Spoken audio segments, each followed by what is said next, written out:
আলাইকুম, সবাই কেমন আছেন? আজকে আসছি মাদারীপুর ডাক্তার দেখাইতে।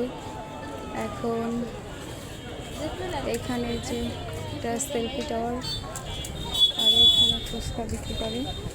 এখন আমার জন্য ফুচকা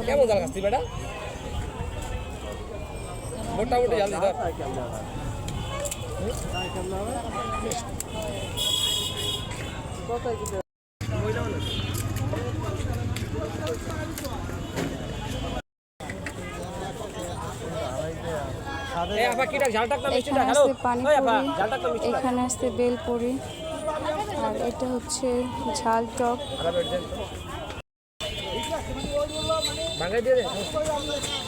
এই যে পানি দিয়ে কিন্তু আমার মা কয় হারানো পানি গুজার পানি দিয়ে পাবো এইটা হচ্ছে আমার পানিপুরি, আর এইখানে লিক পারে পানিতে শাপলা ফুল ফুটছে।